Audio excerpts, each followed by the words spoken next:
this is Studio 7 on YouTube West. And today I'd like to talk about a remake. Now, I generally, as a whole, don't like remakes, especially when the original was incredibly good or incredibly original, because a remake very seldom does its justice.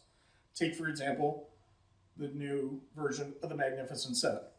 There's crap, there's a pile of crap, and there's a ton of crap. And the new Magnificent Seven is 7 trainloads of crap. The same thing goes with Ghostbusters. 7 trainloads of crap.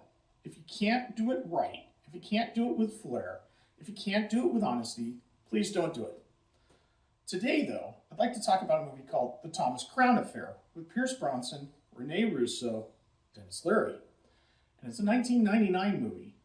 And it's one of those cases where the remake has been done and done well enough to stand on its own, so that if you never saw the original, everything seems to make sense. The new version of The Thomas Crown Affair in 1999 is a 7 out of 7 movie. There is no doubt about it. Every part of this movie is what I call backtracked.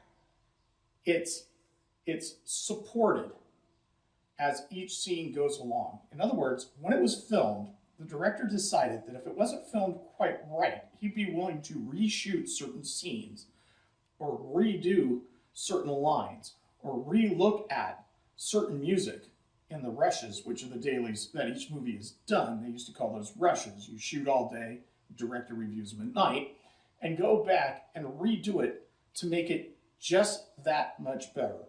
And from the moment the movie begins to the moment it ends, and no spoilers here, folks, I can tell you that it's one great movie. Now, Rene Russo is not a top drawer actress. She's a second-tier actress. But in this movie, she stands out. She doesn't overplay her part. She doesn't overplay her sex. She doesn't overplay anything because she doesn't have it to overplay. So she realizes that, and that's really nice, because in Hollywood today, in 2017, you're noticing some actresses and actors that come up and they think they are all that, and they're really second-class or B-rated actors. They're guys like Adam Sandler, Rob Schneider, Sean Astin, who could be really good, but they never really get to that level in almost all their movies. It's only certain things that they stand out in. And Rene Russo really does stand out, but who really stands out in this movie is Pierce Brosnan. This guy has been cool since the beginning and will be cool until the end of his career, and he's good at it. He's good at paying attention. He's good at acting without saying lines. He doesn't need action to carry him through. He can, in the movies that he's in, rely on the dialogue, the timbre of a scene, the way it's shot through the camera, the music that's going on behind it, and the action that's around him to carry it through. He doesn't need to speak in short, choppy sentences, very simplistically, so that you'll get it. And that's something that really is annoying me in Hollywood today, in 2017, are all these movies that are coming out, and they're just complete crap. The scenes are going by this fast, the lines are going by this fast, and then they blow something up or show you a pair of tits, and you don't care. And it's horrible. It's just junk.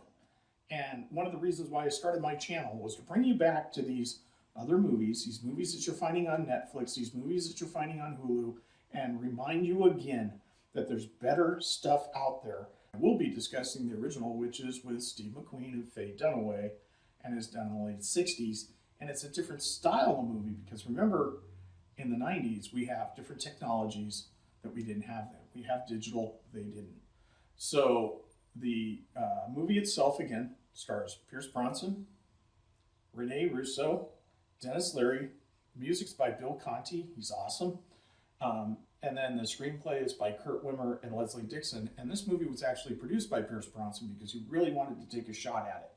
And I think he did a really good job. And so he brought out a very good director, one John McTiernan. And for Studio 7, I'm Bob West. This has been my review on The Thomas Crown Affair, the remake of one of the few remakes I'm going to tell you to see on YouTube West. Thank you very much.